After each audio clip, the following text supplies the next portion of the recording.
I'm Keller McEwen, and this is my wife, Roberta. We farmed passively while he and I were both working full-time jobs.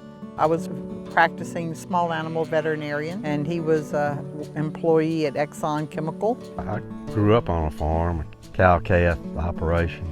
He had inherited some cattle and some land, but we couldn't tell you how many cows we owned or where they were. When Keller proposed the idea of moving out into the country and farming, it took me 15 seconds to agree. Yeah, it was no question. Bought our first piece of property from my two cousins. We got a few cattle and we just kind of worked our way up to the herd where we are now. And when I took up a hobby of competitive sheepdog training, I got a few sheep, and so began the story. I have a cow-calf operation, and she has the sheep. I currently have 200 production Katahdin ewes, 80 Katahdin Dorper crosses, which we haven't used any dewormer on since 2003. The Katahdin is better suited to my microenvironment, and then I've been choosing these sheep for 13 years. Letting only the strong survive, natural selection. He runs about 150 head of mama cows. Very limited deworming on the cattle too, since the two species complement one another and help to deworm one another environmentally. So our plan includes the rotational grazing with smaller pastures, soil health and growing good grass, good fencing for her sheep, and water. Minimizing inputs and marrying nature cycles and the animal cycles, matching those two things up. It's building a good foundation. Soil health is your foundation, and then your animal health follows. And I would like to run 500 sheep, would be my ideal goal, but it's still going to require yet another fence.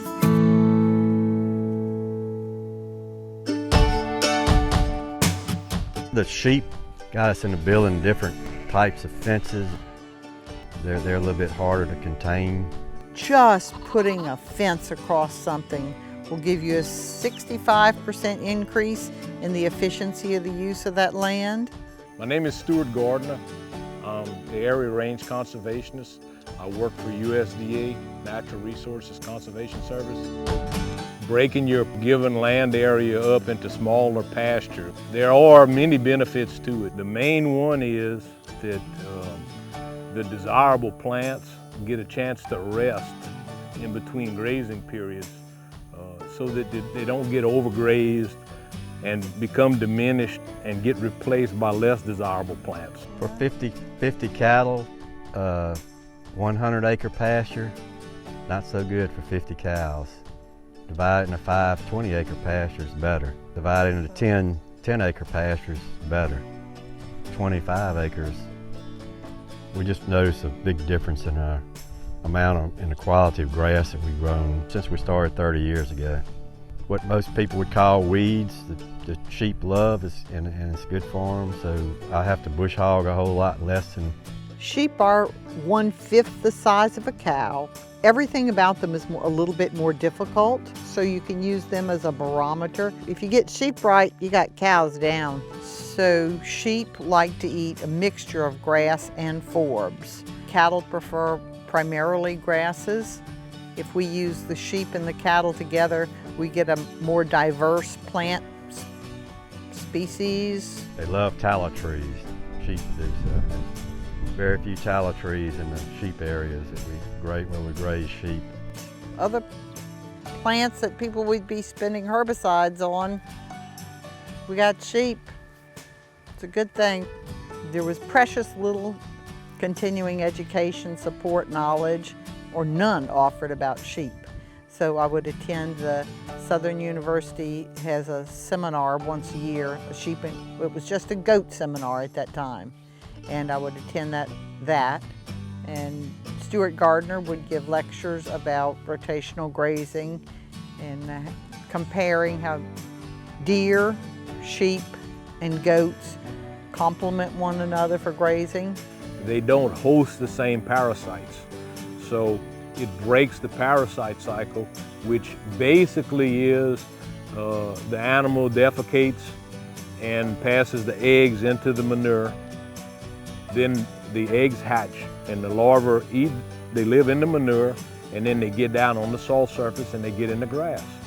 And then the cattle or sheep or goats come along, they bite the grass that's 2 inches or lower, close to the soil surface. They bite that grass, they pick up these little microscopic larvae, and there goes the cycle again. Now the parasite is back in the grazing animal. So after I tended that for probably 3 years in a row, and would come home and tell Keller about it, and scratch our heads and think, I don't know, yeah, maybe, you want to give this a try?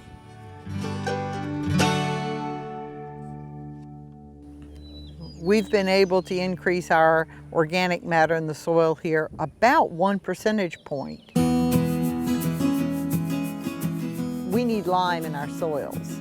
So if we have a place under a gate that's wallowed out, he'll put a pile of lime there. Here's an example right here of a management strategy to prevent disease.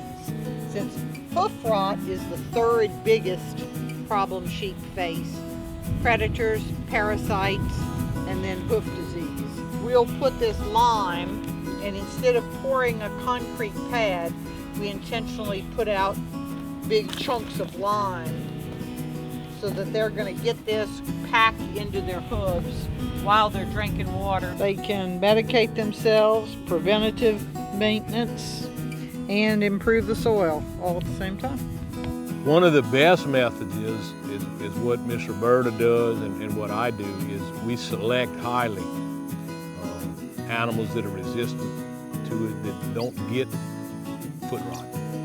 And we try to keep the offspring of those, and they seem to pass that along.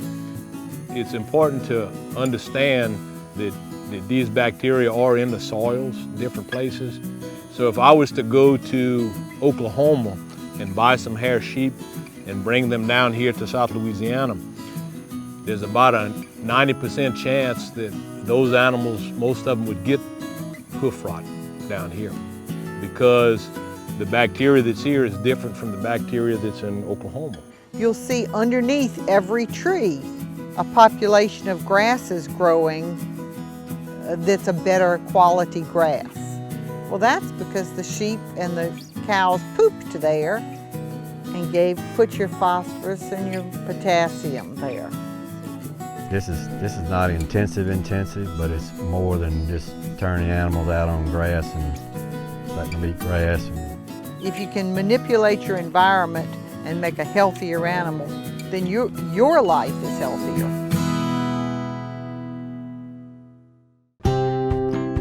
Organic matter is the yardstick by which you measure success, by which we measure success. When I look at my water runoff, in a heavy rain, it's pretty clear. We're not losing a lot of soil.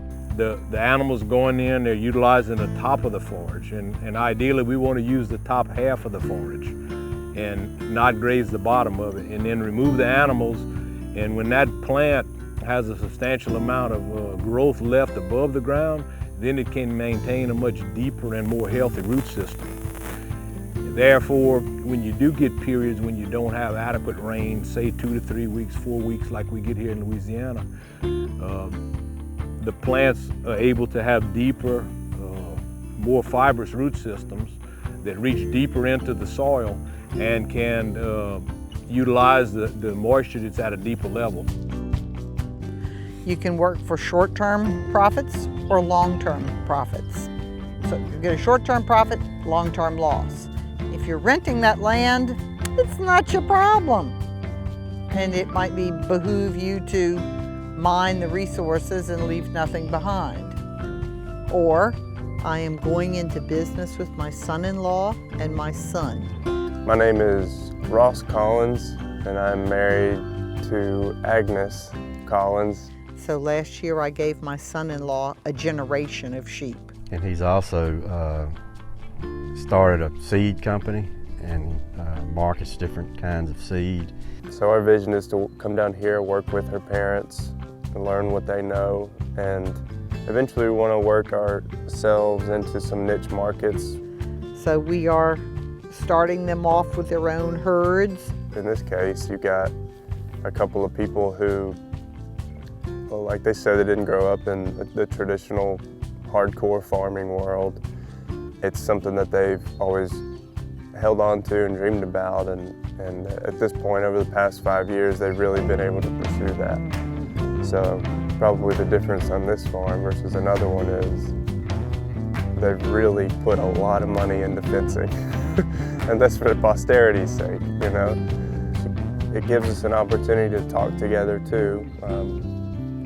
Usually it starts with business, but we get to chat as well, so that brings us together in that way, which is pretty cool. Farming is a big gamble. What's right under one set of circumstances is not right under another set of circumstances, and we can't see in the future. Know what you can actually do, not what you would aspire to do, what looks great in the magazine, but what you're actually going to get up and do on Monday morning. And for us, that's smaller pastures, cramming more animals in there for a shorter period of time. Working with nature and utilizing the natural grasses and forbs that you have and promoting their growth. You asked us if we were profitable. A big part of that equation is low-cost inputs. If you are not spending money on an emergency basis, putting your finger in the dike, but creating a self-sufficient, sustainable ecosystem, then you're ahead. We want to get to a point where we have no non-producing animals. Each cow produces a calf every year. Each sheep produces twins, hopefully. That's kind of our goal right now. Passing it on to our kids, and our kids passing it on to theirs. And this is what she's been working for, and now she's passing it on. So we wanted to continue that as much as they wanted it to be continued. It's a huge problem with our farms in this country. We sometimes are unable to pass the land down to the children because of various different things, inheritance, taxes, and that type of thing. We just decided this is the life we want to live, the lifestyle. You know, we want to raise our kids here too. So that was very much something that led us into farming and agriculture. I have my own motivations for rooting them in the land. Like what? Grandbabies. I mean, I just can't think of anything more fun.